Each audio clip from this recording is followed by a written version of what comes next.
Hola, ¿cómo están todos? Muy buenas tardes, bienvenidos a Shomrim La Boker. Y el día de hoy pues traigo una controversia importante, una duda que mucha gente tiene cuando empieza a estudiar Kabbalah, porque hay una idea de que es peligroso estudiar Kabbalah. Entonces la pregunta es, y esta clase va encaminada a entender de dónde sale este concepto que es peligroso o que tienes que tener una preparación muy particular para estudiar Kabbalah. Obviamente esta clase no es la única clase que podría dar el tema. Hay muchas cosas que vamos a aclarar en esta clase y dejaremos pendientes otras. Para poder entender esto, vamos a platicar la historia del Pardés. Para muchos es una historia que ya conocen, para otros es una historia nueva. Y vamos a hablar de este tema con mucho más detalle. Y si ustedes lo desean y así nos escriben en el chat en vivo, tendremos la oportunidad de dar una segunda clase explicando más profundamente esto. Así que bueno, vamos a intentar responder a esta pregunta que mucha gente dice: ¿es peligroso estudiar Kabbalah? Bienvenidos a la historia del Pardés. Yo soy la doctora Annette Pierre. Muy buenas. De entrada hay que entender qué es la palabra Pardés, porque Pardés en hebreo moderno y también en hebreo antiguo es un huerto. Es un huerto, particularmente hoy en día, si vas a Israel, vas a un Pardés, es un huerto de cítricos, es un huerto de árboles frutales, y por lo tanto es una idea alusiva que se trata de una dimensión elevada que podríamos llamarle el Edén, que le podríamos llamar un nivel de conciencia elevado. Entonces vamos a estudiar uno de los textos que son más interesantes y más apropiados para entender qué es la mística hebrea y particularmente la Kabbalah. Existe una historia que está contemplada tanto en el Talmud como en el Zohar y en el Tikkunei Zohar, que habla de una experiencia mística llamada los 4 que entraron al Pardés, los 4 que entraron al huerto. Y básicamente voy a contar un poco de qué se trata, nos vamos a meter un poco más en el texto y finalmente vamos a tratar de explicar esta pregunta que hicimos al principio.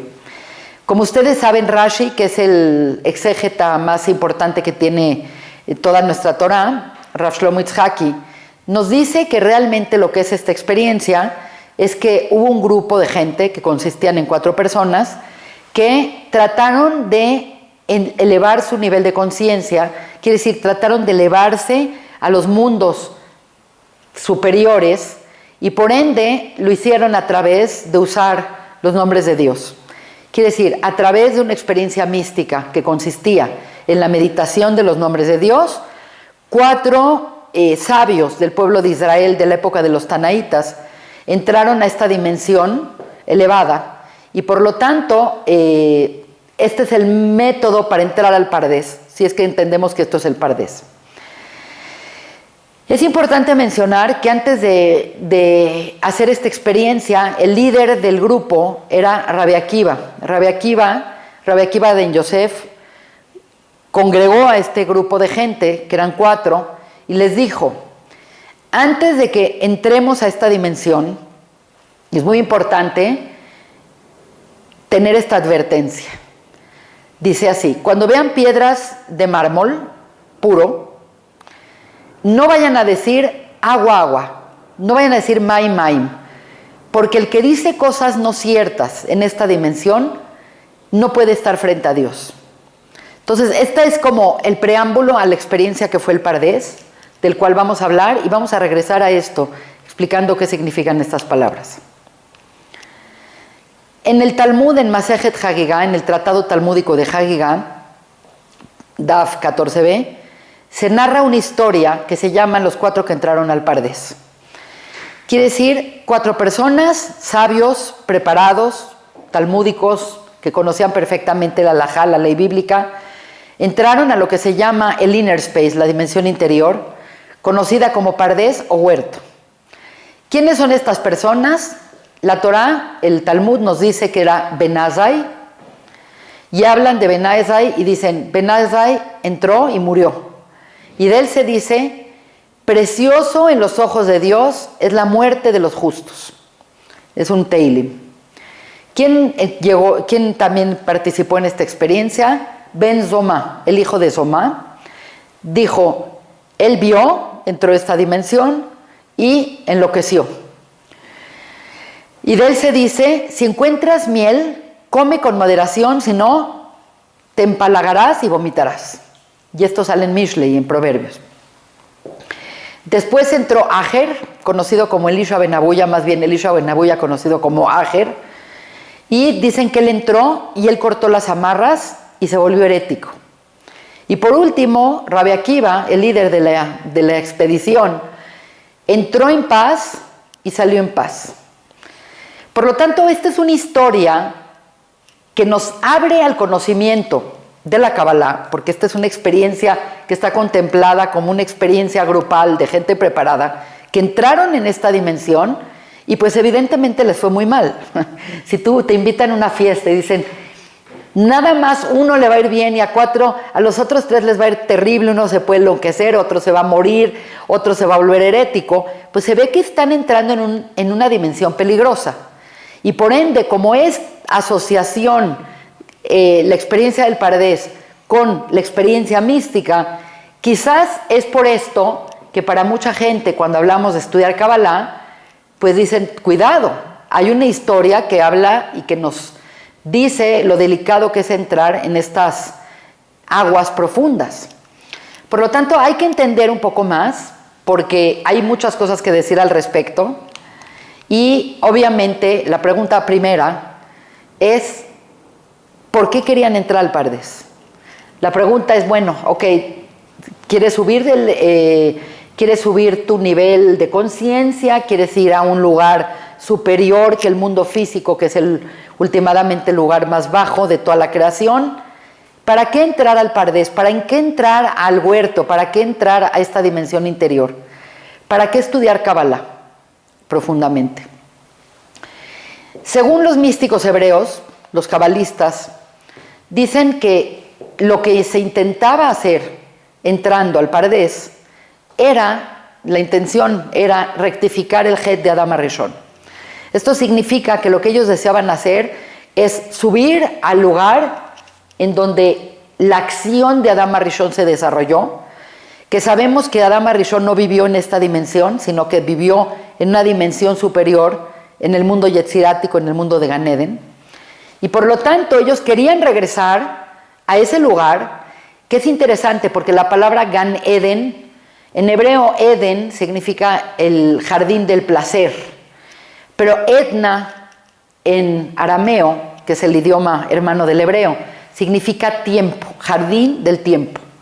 ¿Y por qué querían entrar al jardín del tiempo? Porque en el jardín del tiempo, como es eterno, no hay pasado, presente, futuro. Entonces, acceder a esta dimensión les daría la oportunidad de arreglar aquello que Adán desconectó o Adán creó al comer del árbol del conocimiento del bien y el mal, y por ende, por eso, toda la humanidad ha tenido que desarrollarse no en esa dimensión, sino en la dimensión de Malhut. Por lo tanto, este era el concepto principal, y es muy interesante porque son 4. Entonces yo, escuchando a otro maestro de Kabbalah, escuché, y esto es algo que es muy interesante cuando leemos cómo está localizado el Gan Eden, es muy interesante que nos hablan de una dimensión superior, pero tiene como puntos cardinales que tienen relación con el mundo físico. Entonces la persona podría llegar a pensar que el Gan Eden es parte del mundo físico, pero no es así. El mundo físico tiene un portal para el mundo superior, pero en realidad cuando la Torah nos dice que se sembró un jardín en el este del Edén, aparentemente nos dice de unas coordenadas norte, sur, este, oeste, son 4 coordenadas, de las cuales salen 4 ríos. Por lo tanto, evidentemente cada uno de ellos utilizó otro río para subir a esta dimensión. Es muy interesante que lo vean dentro de la Torá, porque dicen el río Pishón, el río Gijón, el río Éufrates. Quiere decir, hablan de cosas que nosotros conocemos en este mundo, pero obviamente es cómo el mundo nuestro se conecta a la dimensión superior de Gan Eden. Por lo tanto, sabemos o entendemos que la idea de ir allá era para hacer una reparación, lo que se llama el tikkun de Adam HaRishon, arreglar el problema del Het de Adam HaRishon. Entrar al Pardés, entrar a dimensión superior, y como lo dice Rashi, que es a través de la meditación, a través de... Podríamos también suponer que podría uno también subir a esta dimensión a través de otras formas. Podría ser a través de la meditación, podría ser a través de quizás el uso de alguna droga. Quiere decir, no es exclusivo cómo una persona puede elevar su estado de conciencia. Y por lo tanto, esta clase también sirve para entender que cuando uno quiere aprender y quiere elevar su estado de conciencia, tiene que hacerlo con mesura y tiene que entender para qué lo está haciendo. Hay mucha gente que hoy en día, a través de algunas drogas, algunas naturales, algunas sintéticas, quieren expandir su estado de conciencia y desgraciadamente, como muchos saben, hay mucha gente que se queda en el viaje. Quiere decir, la persona tiene que tener una preparación para poder emprender este tipo de elevación. Y este es un digno ejemplo de esto. Para poder entender cómo subimos al Pardés, cómo subimos del mundo de Malhut al mundo superior de Yetzirah, o de Yetzirah al mundo de Briah, o de Briah al mundo de Atzilut, que obviamente es a través de una disciplina, no es que porque quiero voy a subir. Es interesante ver esta estructura que cuando yo la vi la primera vez quedé maravillada, porque es el árbol de la vida, como si lo hubiéramos hecho estirado, de tal manera que podríamos decir que es como un acordeón, como que tienes el árbol de la vida y lo jalaste, lo jalaste, lo jalaste. A esta estructura se llama en Kabbalah el Sulam Yaakov, la escalera de Yaakov, porque en cierta manera cuando Yaakov tuvo el sueño de cómo el mundo y cómo la tierra se conecta con los mundos superiores, de la tierra al cielo, él vio esta estructura y si ustedes la analizan, pues sí parece una escalera que puedes ir subiéndote. Por lo tanto, esta escalera de Yaakov o el Sulam Yaakov es lo que se llama el Seder HaIshtalshelut, que en español se llama la cadena, o más bien el sistema de encadenamiento de energía o concatenación de los mundos. Y esto es muy interesante porque nosotros vivimos en la realidad remota de Malhut, donde es posible la fisicalidad. Y de pronto como que sentimos que somos una creación que no tiene nada que ver con los mundos superiores, pero no hay nada en este mundo que no tenga una relación con los mundos superiores. Por lo tanto, todo lo que pasa acá afecta arriba y todo lo que afecta arriba afecta abajo. Quiere decir, acá estamos totalmente encadenados energéticamente y este sistema es de cómo va a bajar la energía a través de la caída energética de los mundos. Por lo tanto, ¿qué era subir al Pardés? Para que lo vean de manera un poco gráfica, estamos en la realidad verde. Bueno, vamos a pensar que era la realidad de poder subir a la realidad amarilla e inclusive el azul, porque si se dan cuenta, no hay una división exacta entre un mundo y otro mundo, sino que están encadenados. Y por lo tanto, pues el Malhut de un mundo viene siendo el Keter de otro mundo, y de esa manera se encadena la energía.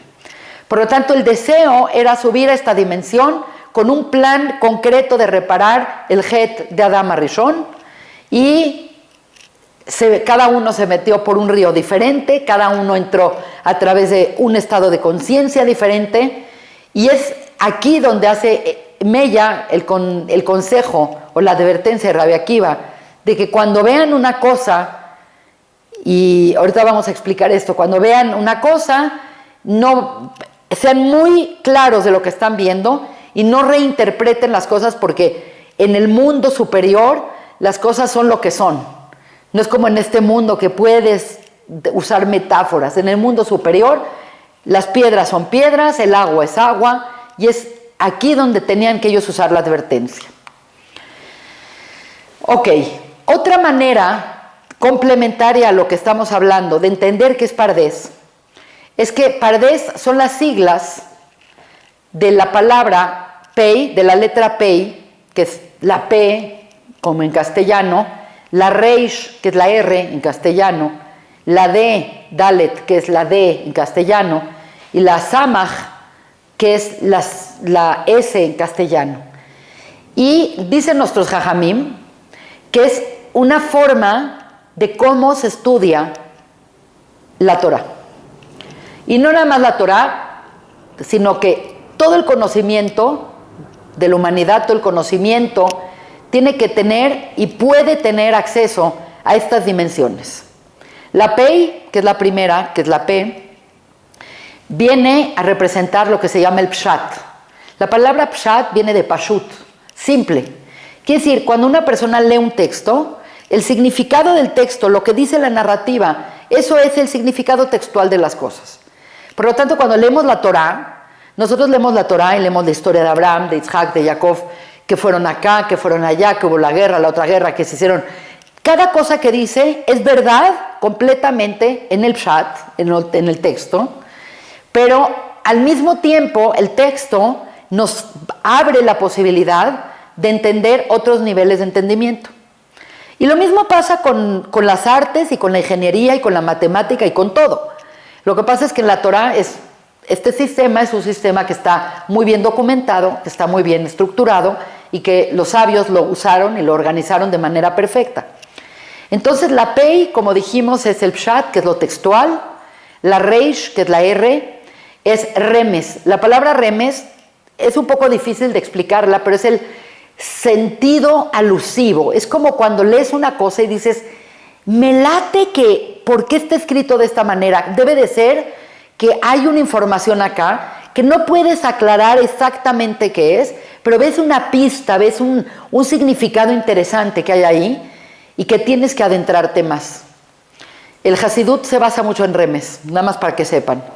Y la Dalet, que es la Dalet es la puerta, es el Delet, la D en castellano, viene de la palabra Drash, que la realidad, la palabra Drash, que viene de Midrash, de Bet Midrash, significa exigir un significado más profundo. Viene a través del tema de quiero entender más. Y el Drash, el Hidrosh, el Midrash, es toda la creatividad que ha puesto el pueblo de Israel en entender el texto con las leyes de exégesis y de homilética. Puede ser que le suene como algo muy raro, pero hay una ley, son varias leyes, hay 13 leyes o hay más leyes, de cómo dilucidar un texto usando una lógica impecable. Y es interesante porque pues todo lo que es el Midrash, la Gadá, todo lo que es la Mishnah, el Talmud, la Gemara, todo eso entra en el nivel de Drash. Y por lo tanto, pues podríamos presumir que el pueblo de Israel ha hecho en esta área una aportación gigante. Quiere decir, ver el detalle del detalle del detalle del detalle cada vez más profundo, más profundo, más profundo, más profundo. Y finalmente, el Samaj, que es la S, viene de la palabra Sod, y la palabra Sod es secreto. Y por lo tanto se refiere a todo el significado oculto y místico profundo que está dentro también del mismo texto. Por lo tanto, esto debe de aclararles una cosa. No puedes pensar que estudiar Kabbalah es algo separado de todo lo demás. Porque la realidad es que la Kabbalah, que es el Sod, es el alma, cuando el Pshat, por ejemplo, es el cuerpo. Entonces tú no puedes separar al alma del cuerpo, no hay vida. Por lo tanto, cuando nosotros estudiamos Kabbalah, rigurosamente estamos estudiando la Torah, pero en un nivel más profundo. Esto es un tema muy importante que debemos entender. Entonces, el concepto de Pardes, el concepto de entrar en esta dimensión, es poder ir a todos estos niveles hasta últimamente el nivel más alto. Obviamente, dentro de la Kabbalah hay muchos grados de estudio, y una vez a un Raf muy importante que le dije que somos gente que estudiamos Kabbalah. Lo quise entender en qué nivel estamos y es lo que se llama el aroma de la Kabbalah. Quiere decir, el aroma es el perfume de la Kabbalah, es como cuando abras un perfume muy valioso y dejas que ese aroma permee el lugar. No estamos llegando a la esencia de la Kabbalah, porque este no es el foro para hacerlo y no somos las personas para hacerlo, pero por lo menos somos los que abrimos esa botellita de perfume hermoso y dejamos que su aroma nos permee a todos.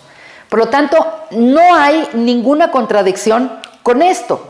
Quiere decir, nosotros estamos entendiendo que los 4 mundos tienen un recargo en el estudio y en cómo se accede a este estudio, que es obviamente el Pshat, el Remes, el Drash y el Sod. La pregunta importante que creo que podemos resolver el día de hoy, que es un tema muy fascinante, es ¿por qué fue tan traumático meterse a esta experiencia? Quiere decir, si fuera una experiencia tan maravillosa, pues qué bien fueron y deberían de haber regresado bien. Pero no fue así. El hecho es que Ben Azai entró y murió. Quiere decir, vas a un lugar y ya no regresas. Ahorita vamos a hablar un poco de él. Ben Zomá entró y se enloqueció.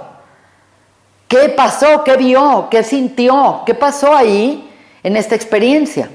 Elisha Ben Abuya, que era un genio en Talmud y era un genio en la ley, que es llamado también Ajer, que significa como extraño para el pueblo de Israel, entró, dice, cortó las amarras y se volvió un hereje. Quiere decir, se volvió una persona que fue un apóstata completo y negó a Dios. Y finalmente Rabbi Akiva Ben Yosef entró en paz y salió en paz.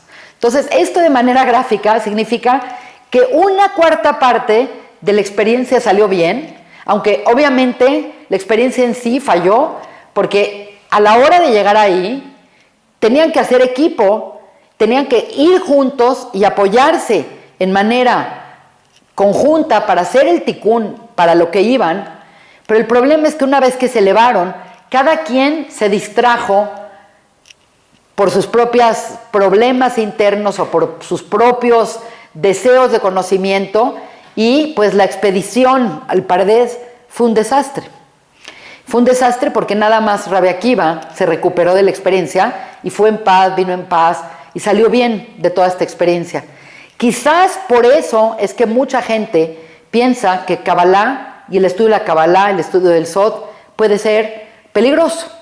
Y obviamente claro que lo es, pero hay que aclarar que hay muchos niveles de llegar a él y bueno, también ha pasado más de 2000 años entre que pasó esta experiencia y nosotros. A pesar de que la Torah, sabemos que la gente antes tenía un nivel espiritual y un nivel mucho más grande que el que tenemos nosotros, pero la experiencia humana y el desarrollo humano ha hecho que en general la humanidad esté elevando su conciencia de manera importante.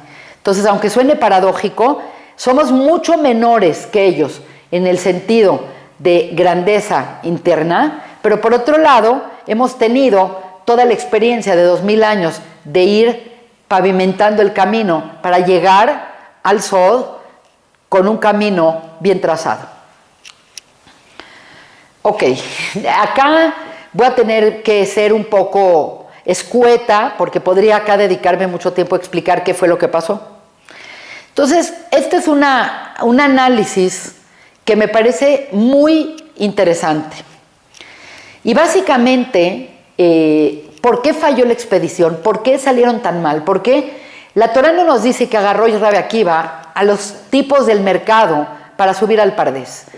Nos dice que agarró a lo más selecto, intelectuales, gente que tenía conocimientos tremendos de Torah, tremendos conocimientos de Talmud, de Alajá. Quiere decir, agarró a las mejores piezas posibles para esto.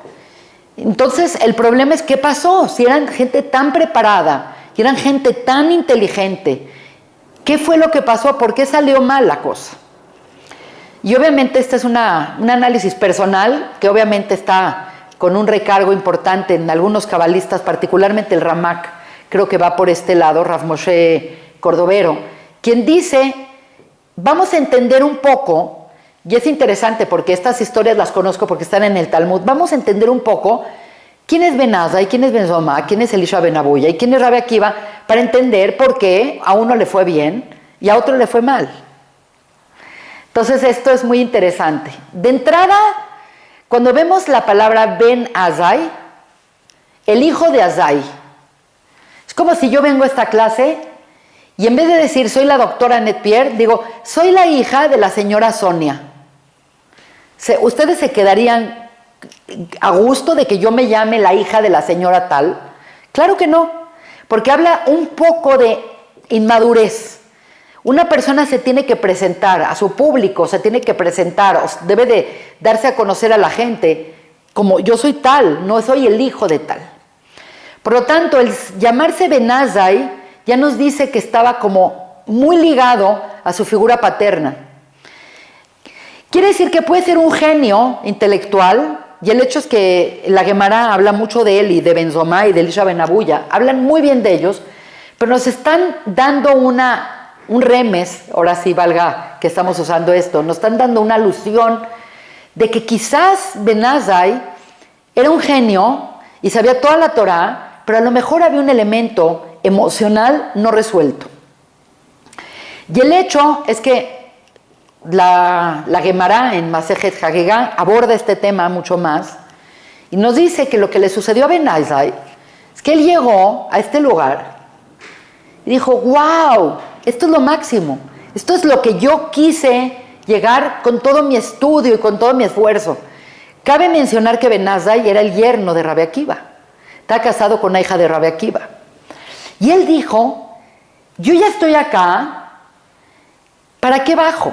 ¿Para qué voy a un mundo que tengo que trabajar y que tengo que seguir estudiando y que tengo que mantener a mi mujer y que tengo que hacer todo este proceso si ya puedo estar acá y ya no tengo que hacer el proceso? ¿Para qué bajo?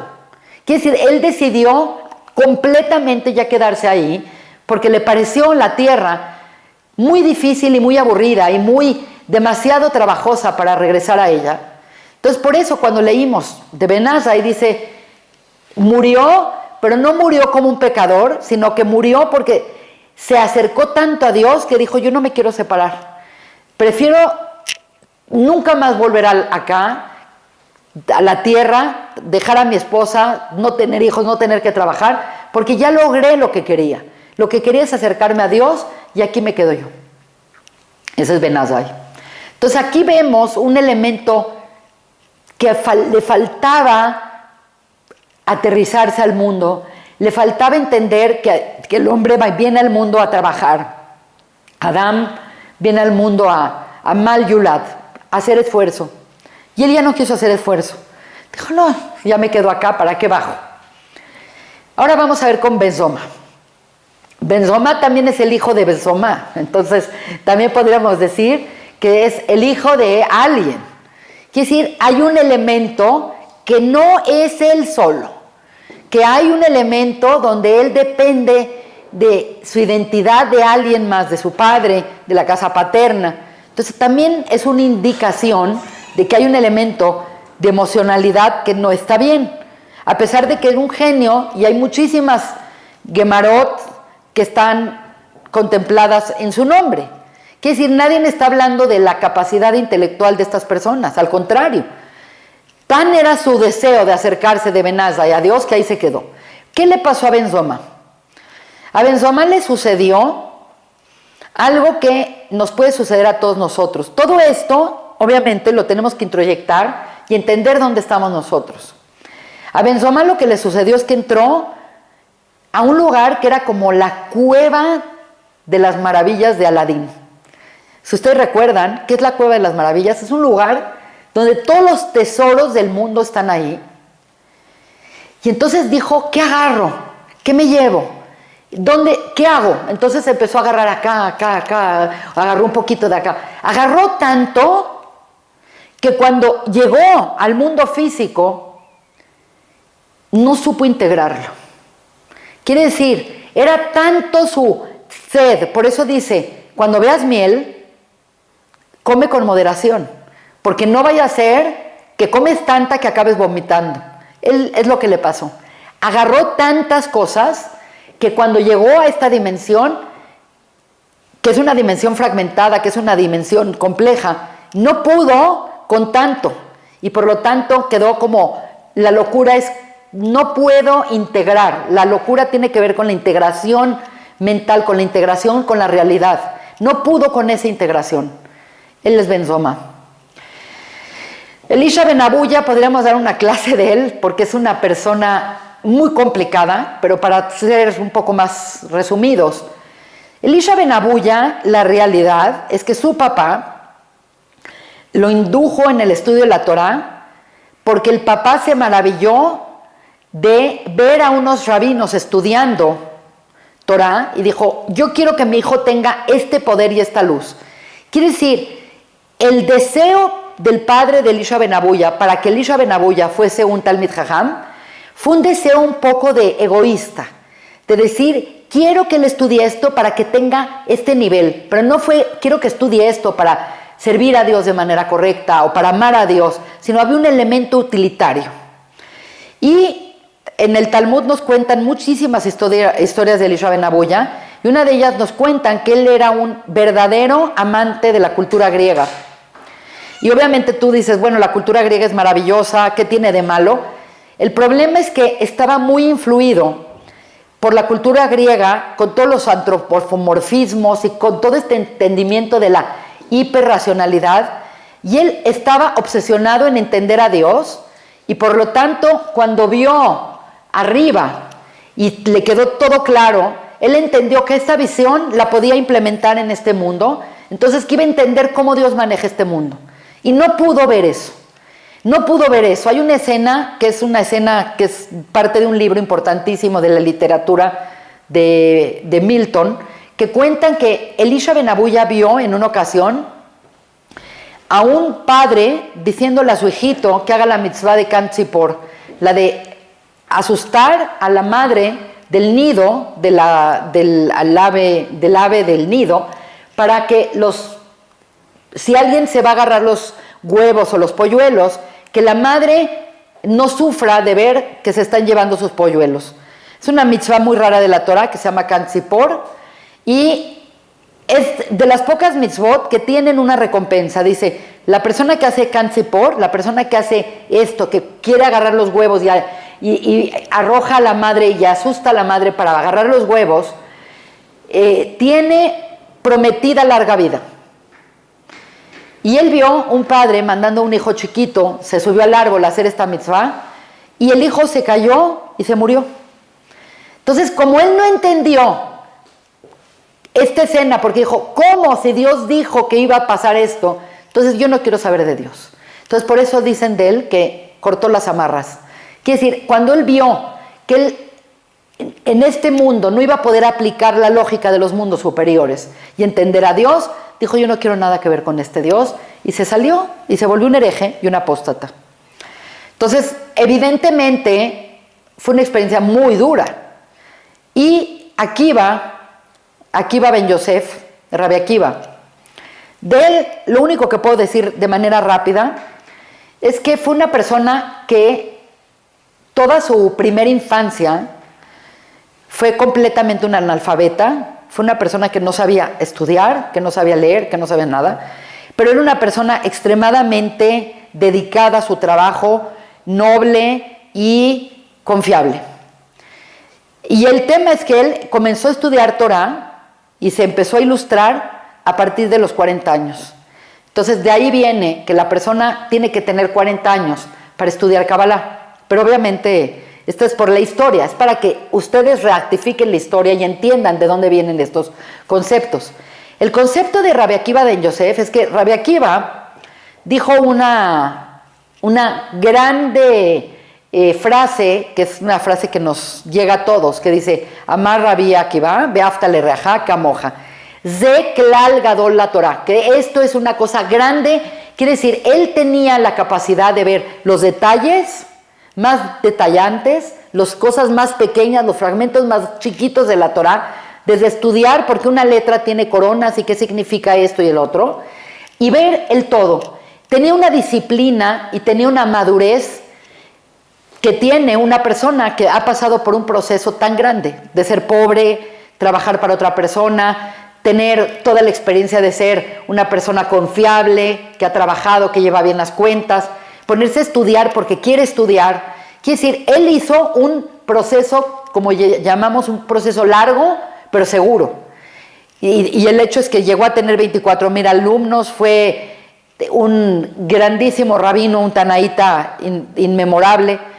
Entonces, la grandeza de Rabbi Akiva es que él era una persona que estaba, según esta teoría que estoy trayendo acá, una persona que era emocionalmente estable y era una persona que sabía integrar la información. Porque muchas veces la persona puede estudiar y ir a una clase y decir, wow, qué maravillosas cosas me dijeron, pero sale de la clase y no lo sabe integrar, no lo sabe llevar a su vida, no sabe qué significa eso en el mundo real que vivimos. Por lo tanto, lo que nos están diciendo es que Akiva Ben Yosef fue el único que entró con madurez emocional, con madurez intelectual, y por lo tanto esta experiencia fue una experiencia enriquecedora, no nada más que no fue buena, fue magnífica para él. Pero desgraciadamente los demás pues salieron mal. Entonces, en resumen, yo quiero explicar esto con respecto al árbol de la vida. Porque si ven a continuación, van a ver que hay una letra Baf. Y bueno, la letra Baf del nombre de Dios, que es Yud-Kei, Baf-Kei, equivale al mundo yetzirático. Y es interesante porque el mundo yetzirático, que es donde estamos hablando, que subieron, que fueron al Edén, el mundo yetzirático es el que conecta con los mundos superiores, resulta que es el mundo de nuestras emociones. Porque el mundo, lo voy a poner de una manera más gráfica, porque es importante que lo vean, ya vamos a acabar. Toda la parte baja del árbol de la vida que ustedes ven en color verde es el Hei, del nombre de Dios. La parte amarilla que ven es el Baf. Y arriba está el azul, que es el Hei, y arriba está el rojo, que es arbitrario el color, que es el mundo de Atzilut, que es el Yud. Quiere decir, cuando subieron, llegaron a una dimensión, y básicamente esa dimensión tiene relación con la letra Vav del nombre de Dios. Y el mundo de Yetzirah se considera el mundo de la raíz emocional. Así como hay el mundo físico, el mundo emocional, el mundo intelectual y el mundo espiritual, por así decir. Por lo tanto, vemos evidentemente que el defecto de esta experiencia estuvo en el Vav, en lo emocional. Entonces, no quiere decir que una persona por ser inteligente puede tener una experiencia y salir bien, porque ellos eran muy inteligentes, tenían Jochma, tenían Binah, pero aparentemente había un defecto en la forma en que ellos integraban y bajaban las cosas a este mundo. Quiere decir, estaban maravillados allá y estaban íntegros allá, pero a la hora de bajar este mundo, algo se craqueó, algo se fragmentó en ellos, algo se rompió, que no pudieron integrar lo de arriba con lo de abajo. Quiere decir que no pudieron integrar el Yud-Kei con el Vav-Kei.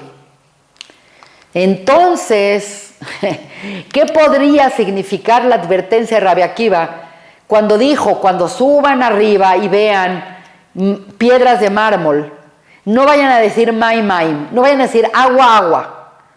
¿Por qué? Porque cuando uno sube arriba, no puede reinterpretar. Lo que es. Pero particularmente porque dice maim, maim, y esto es un tema bien fascinante. Cuando Dios creó el agua, la crea en el segundo día, o en la segunda etapa de la creación, y en ese mismo día, o en esa misma etapa, separa las aguas de arriba de las aguas de abajo.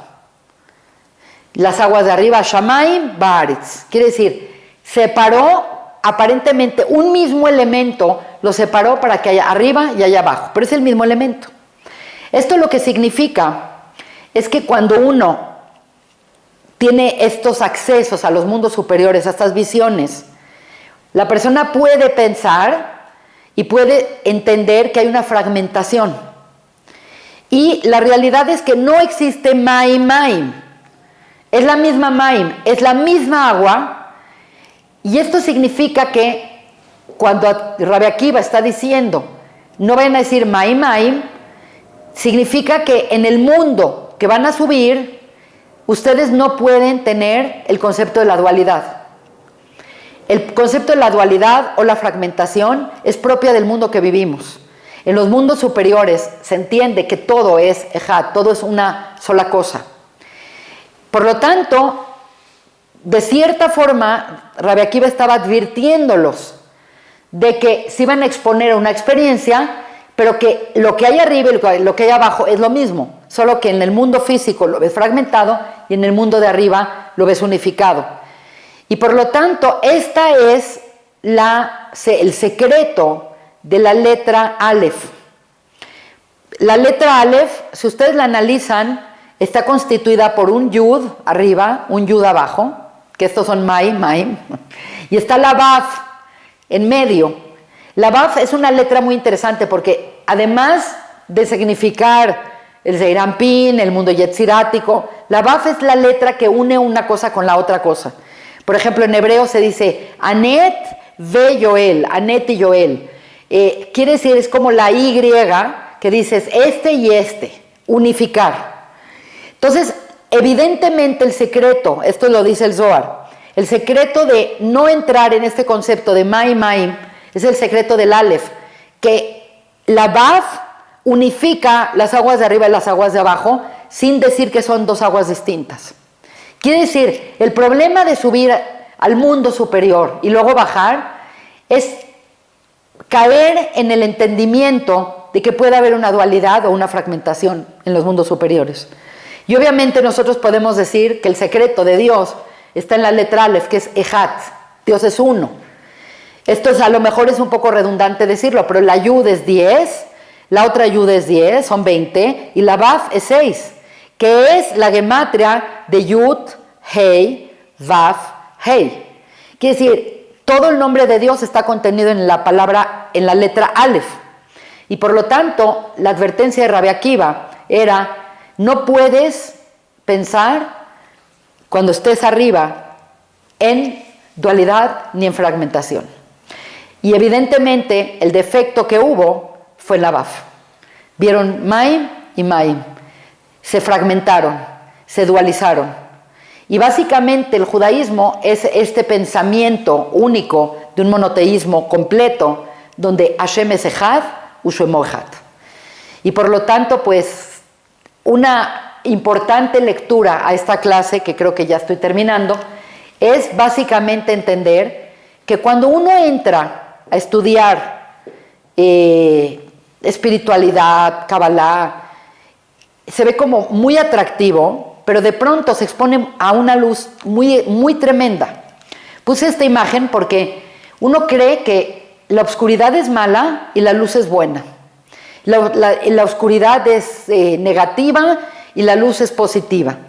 Es cierto, pero en cierta manera puede ser más peligrosa la luz que la oscuridad. Es más peligroso para una persona exponerse a una luz intensa porque puede cegarse. Quiere decir, para tú poder recibir la luz tienes que preparar una vasija. Por lo tanto, la vasija se prepara principalmente a través de una salud emocional. La persona puede ser un genio, la persona puede ser muy rico, la persona puede ser lo que quieran, pero realmente para poder entrar en la disciplina de estudiar Kabbalah, se requiere de un interés emocional, de una sabiduría emocional. Y muchas veces la persona puede maravillarse por esa luz y quedar cegado por esa luz. Por lo tanto, es muy importante que cada persona, en su nivel, vaya estudiando lo que es capaz de absorber.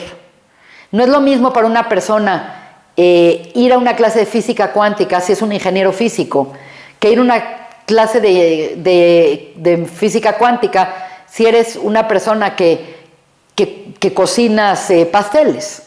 Quiere decir, cada persona en su nivel tiene la capacidad de absorber y tiene que escoger qué absorbe y qué no absorbe.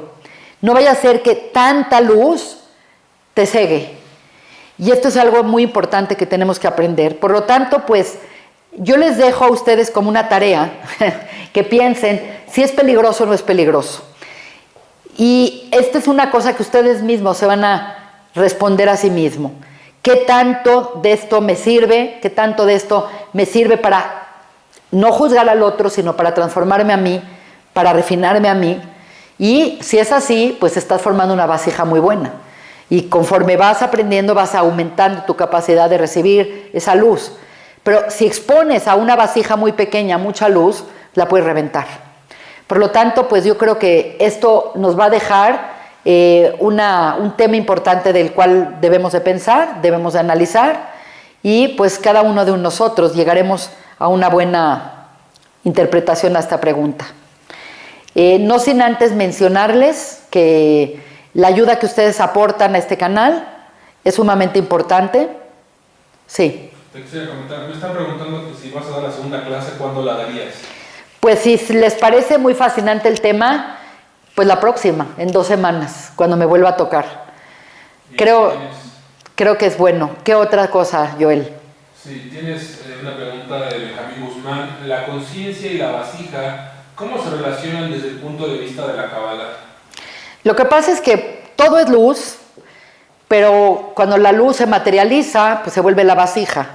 Entonces quiero ser muy gráfica en lo que voy a decir, pero en la Torah, bueno, en Kabbalah, la conciencia se llama mojín. Y mojín significa cerebros, que es conciencia. Conciencia es conciencia de ti, conciencia de tu entorno y conciencia obviamente de Dios. Hay gente que puede vivir toda una vida sin siquiera saber que existe Dios o se cuestiona nada de su entorno sin ningún tipo de conciencia. Entonces la palabra mojín, hay mojín de katnut, que es la vasija pequeña. Quiere decir, cuando un bebé crece, un niñito, tiene una conciencia pequeña, porque él todavía no ha vivido y todavía no ha tenido la experiencia, si no ha tenido la capacidad de ampliar su vasija. Y realmente los bebés nacen con una conciencia muy pequeña. El cuerpo de ellos ocupa todo y todo es dame, dame, dame, atiéndeme. La persona tiene que crecer y conforme va creciendo y va desarrollándose, va aumentando su capacidad intelectual, abstracción, y empieza a incrementar su conciencia. De tal manera que lo que es Katán, que es el Katnut, se empieza a hacer de Gadlut, de grandeza.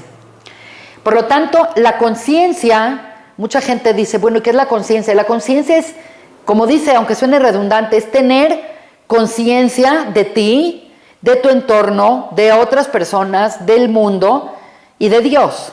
Es un asunto completamente que tiene una base intelectual y por lo tanto la preparación que la persona tiene que hacer para incrementar su conciencia va en relación directa primero a tener resueltas sus necesidades físicas, porque si la persona está batallando para cada instante respirar o comer o vivir, no puede ir al siguiente plano. Entonces una vez que está satisfecha tu parte física o que está estable, puedes acceder a mejorar la conciencia emocional, posteriormente la intelectual y finalmente tener acceso de alguna manera o de otra a una conciencia suprema a través de la meditación, a través de la visualización, a través de la respiración. Por lo tanto, pues es como se relaciona la luz con la vasija. Y tan sencillo como pensar en un caballito tequilero, pues cabe a lo mejor 100 mililitros, pero en un vaso cabe 250 mililitros, pero en la jarra cabe 1,5 litros y en un garrafón cabe 20 litros. Quiere decir, la conciencia se expande dependiendo tus acciones. Entonces, el punto que es crucial en el judaísmo es que es a través de las acciones y es a través de la toma de conciencia en las acciones que tú puedes ir ampliando paulatinamente tu contenedor o tu vasija. Y entre más grande es tu vasija, más luz puedes adquirir. Una más. Con mucho gusto.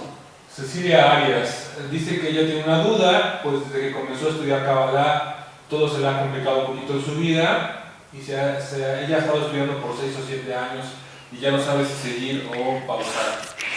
Pues yo te sugiero que sigas, porque evidentemente cuando una persona tiene enfrente a él un gran futuro o un gran potencial, Vivimos en un mundo que el instinto del bien y el instinto del mal están siempre en lucha. Entonces, entre más grande es tu potencial para crecer, más complicaciones vas a tener en tu vida. Obviamente, es mucho más grande el Yetzer Hará de una persona grandiosa, destinada a algo grande, que de la persona que no tiene ninguna conciencia y que su única conciencia es encontrar el alimento del día de hoy. Por lo tanto, siempre el desarrollo espiritual, la gente no sé por qué piensa que es muy sencillo, y ese es un error muy grande. El pensar que el desarrollo espiritual es lindo y padrísimo y que todo está bien y que te va de maravilla, es un error. Crecer la vasija es tremendamente doloroso. Viene con mucho dolor.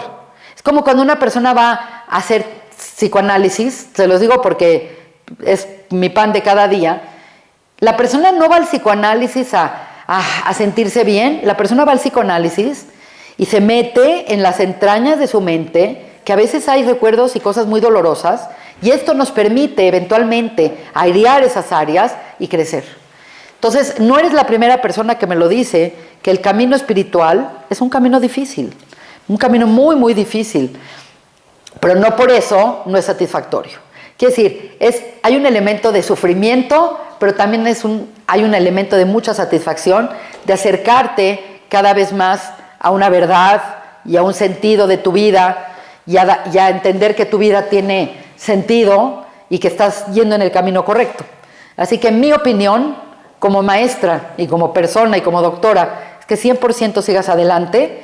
Obviamente tienes que entender en qué te estás atorando, porque a lo mejor hay algunas cosas que no estás haciendo bien o que estás teniendo mucha oposición para tu desarrollo porque te espera algo más grandioso. Entonces me gustaría pensar que es una respuesta que se la daría a alguien que quiero mucho, así que con mucho gusto te digo esto. ¿Algo más, Joel? Perfecto. Pues miren, es muy interesante ver cómo este canal se ha desarrollado de manera tan maravillosa.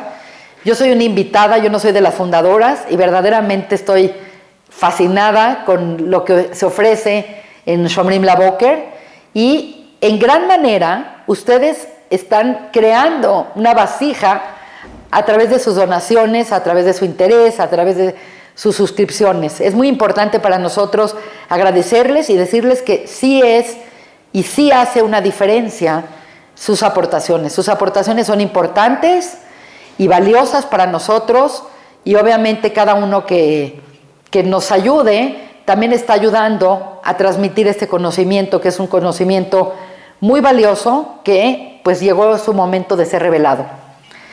Y por último, mucha gente me escribe, ya tuvimos una clase sobre qué es una carta cabalística, pero les dejo este correo para las personas que quieran pedir una carta cabalística personalizada, única para cada uno de ustedes. Pueden escribir este correo y van a poder estar en contacto con la persona que está dedicada a hacer este tipo de estudios psicológicos, astrales, cabalísticos. Así que bueno, espero que les haya gustado. Me anima a saber que quieren una segunda parte, entonces la voy a preparar con mucho gusto. Y pues me despido de ustedes con un cordial shalom. Bendiciones a todos. Shavuot Tov u'Mevorach. Soy la doctora Annette Pierre y mucho gusto. Gracias por estar en Shomrim La Boker. Gracias.